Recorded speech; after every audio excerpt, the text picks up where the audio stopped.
Mandati 5 vjeçar i presidentes Vjosa Osmani do të përfundojë më 7 prill të vitit 2026, por çfarë do të ndodhë pas kësaj date?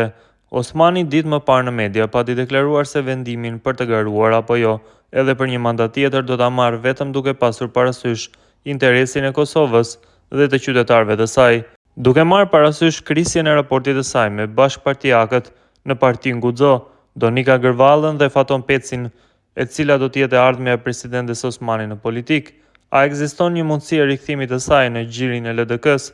Lidhur me këtë çështje, njohësit e fushës politike në vend kanë dhënë qëndrime të ndryshme. Makbule Shkodra shprehet optimiste se nëse Osmani e sheh veten në politik pas përfundimit të mandatit të presidentes, e vetmja parti që ajo do të mund të funksiononte është LDK-ja.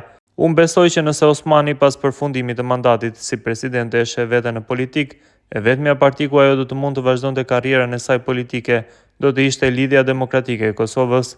LDK-ja besoj që nuk do ta refuzonte një gjë të tillë, duke shpresuar që të mos shkaktoj përsëri përçarjen e elektorat dhe të duket si një parti që i pranon të gjitha afër vetes, thot Makbule Shkodra. Por sipas saj Osmani do të rikthehej në LDK vetëm me synimin për ta udhëhequr këtë parti.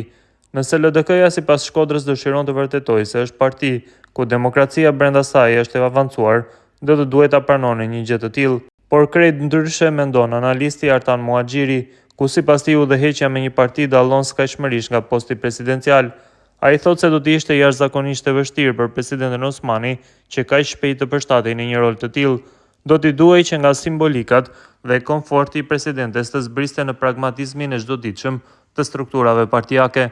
Nga perspektiva e presidentes Osmani, një lëvizje e tillë do të kishte kuptim vetëm nëse LDK-ja do të ishte partia e parë, eventualisht pjesë e qeverisë, ndërsa për LDK-n do të bënte sens sikur të ishte parti në krizë të madhe dhe ta shihte në një opsion për rimëkëmbje.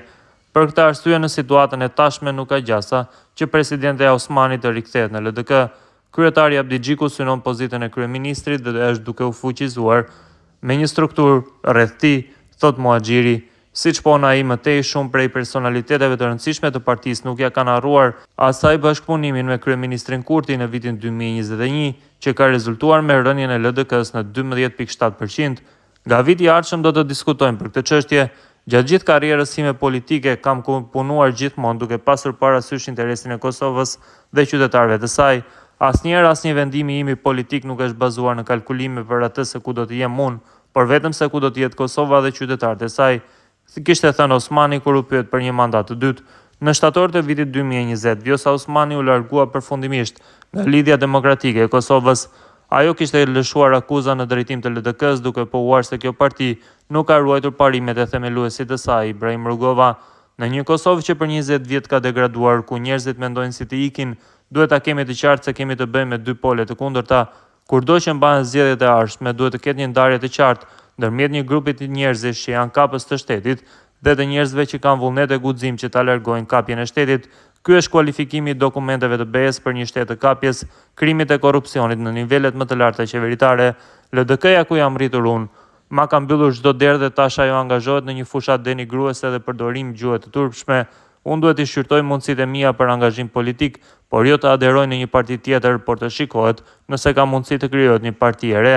Nuk do të aderoj në një parti tjetër, po shikojmë drejt themelimit të një bashkimi të forcave të intelektualëve në një iniciativë qytetare, kishte deklaruar Osmani atë kohë para se të themelonte Partin Guxo. Pas largimit nga LDK-ja, Osmani formoi Guxo në vitin 2020 bashkë me Donika Gërvallën dhe Faton Pecin.